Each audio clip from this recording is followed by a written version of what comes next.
నమస్కారం. అస్సలాము. నా పేరు ఫయాజ్, ముస్లిం మైనార్టీ నాయకుడు, నెల్లూరు సిటీ.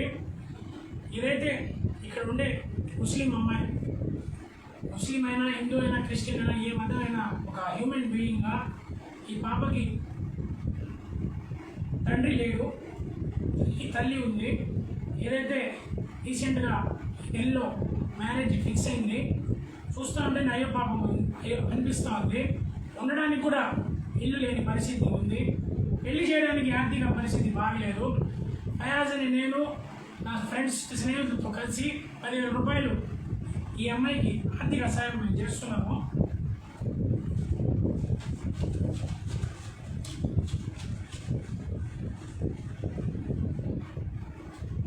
ఎవరైతే ఫ్రెండ్స్ ఉన్నారో, సోదరులు ఉన్నారో అందరూ పైన Google pay number, PhonePe number ఉంది.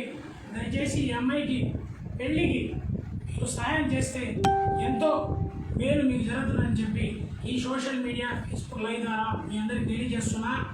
ఈ పాప అసలు ఇల్లు చూస్తేనే నాకు అయ్యో పాప అనిపించింది.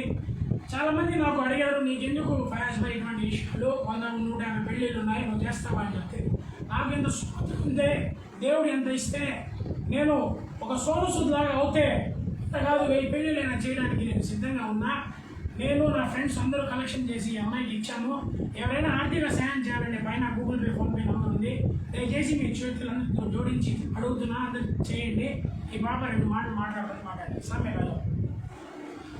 నా పేరు ఐషా. నాకు పెళ్ళి ఉంది, తండ్రి లేదు, చనిపోయారు. చాలా పేదవాళ్ళం. దయచేసి హెల్ప్ చేయండి. గూగుల్ నెంబర్, ఫోన్పే నెంబర్ ఉంది, ఫోన్ చేయండి. దయచేసి పంపించండి. దయచేసి హెల్ప్ చేయండి. చాలా పేదవాళ్ళం. అంటే దీంట్లో ఎటువంటి రాజకీయాలు చేయబాకండి. రాజకీయాలకి మనకి ఎటువంటి సంబంధం లేదు. ఆ స్కీమ్ రాలేదా, ఆ స్కీమ్ రాలేదా అని చెప్పకూడదు. ఎందుకంటే ఈ అమ్మాయి ఒక ఆడపిల్ల జీవితం సంబంధించింది. ఏదో ఇన్ని రోజులు కష్టం పడింది. ఒక మంచి భర్త దొరకాలని ఏ అయినా ఆడపడుచు కోరుకుంటుంది.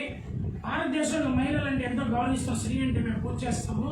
కాకపోతే ఒక ముస్లిం మహిళ కాబట్టి మీరందరూ ఒక పెద్ద మనసు చేసుకొని, ఎవరైతే దాతలు ఉన్నారు, చాలామంది ఉన్నవాళ్ళు ఉన్నారు, ధనవంతులు ఉన్నారు, ఎంతో కొంత ఫోన్పే చేసి ఈ అమ్మాయి జీవితం బాగుపడుతుంది, ఏదో సంతోషంగా పెళ్లి చేసుకుంటుందని చెప్పి ఆ భగవంతుడి దగ్గర, అల్లా సుబ్హానహు తఆలా దగ్గర అసలు నేను కోరుకుంటున్నా. అందరూ కూడా ఈ వీడియో షేర్ చేసి ఎవరైతే దాతలు ఉన్నారో ఈ అమ్మాయికి సాయం చేయాలని చెప్పి మీ అందరికీ నేను కోరుకుంటున్నాను.